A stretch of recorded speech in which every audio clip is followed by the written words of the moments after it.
आजकल कंपटीशन इतना ज़्यादा बढ़ गया है कि किसी भी एंट्रेंस एग्ज़ाम को क्रैक करने के लिए स्टूडेंट्स को कड़ी मेहनत करनी पड़ती है।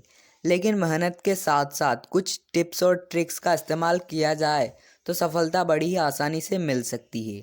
जब कोई स्टूडेंट किसी एंट्रेंस एग्ज़ाम की तैयारी करता है तो उसे इसके लिए सिर्फ पढ़ाई में मेहनत नहीं लगती, बल्कि एग्ज़ाम हॉल में अपना बेस्ट देना होता है।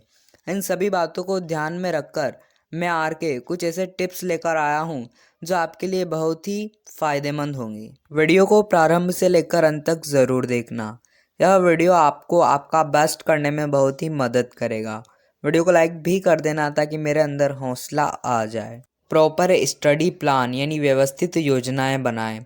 बहुत से छात्र ऐसे होते हैं जो पढ़ाई करने से ज़्यादा समय पढ़ाई की योजना में लगाते हैं, या फिर योजना तो बना लेते हैं लेकिन उसे एग्जीक्यूट करने में काफ़ी टाइम लेते हैं।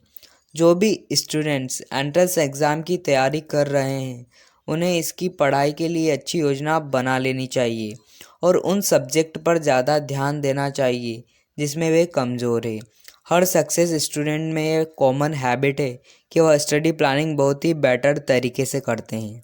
इससे फ़ायदा ये होगा कि आप अवेयर हो जाओगे कि आपको करना क्या है और क्या नहीं, और इससे आप अपना एग्ज़ाम में भी बेस्ट दे पाओगे।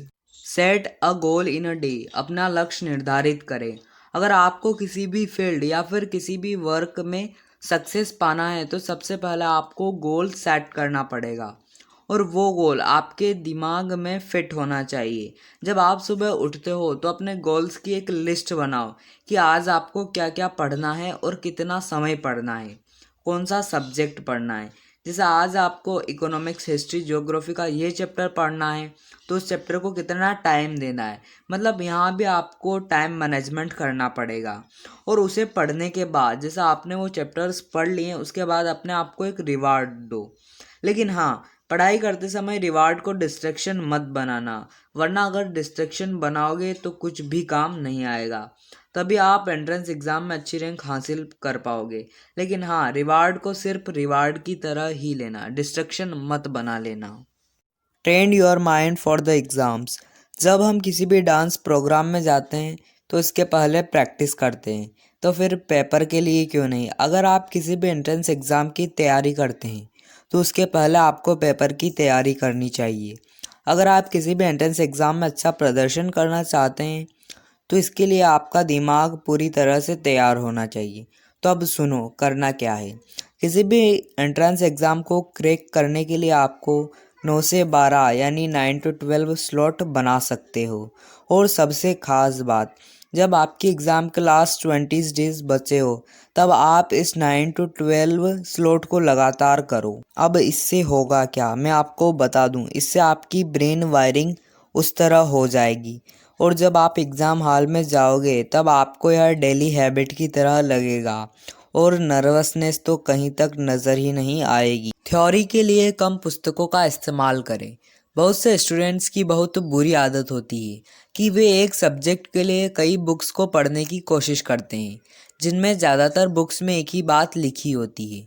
कई बार ज़्यादा पुस्तकों से पढ़ाई करने से आपका दिमाग कंफ्यूज हो जाता है और एग्ज़ाम हॉल में भी उलझा रहता है। इसीलिए एक सब्जेक्ट को आपको ज़्यादा बुक्स पढ़ने की आवश्यकता नहीं है, बल्कि इसके बजाय आपको प्रैक्टिकली पढ़ना चाहिए, जिससे आपको वो इन्फॉर्मेशन आपकी लॉन्ग टर्म मेमोरी में जाएगी, जिससे आप उसे लंबे समय तक भूल नहीं पाओगे और उसे लंबे समय तक याद रख पाओगे। लर्न अबाउट शॉर्टकट्स यानी शॉर्टकट के बारे में जानें।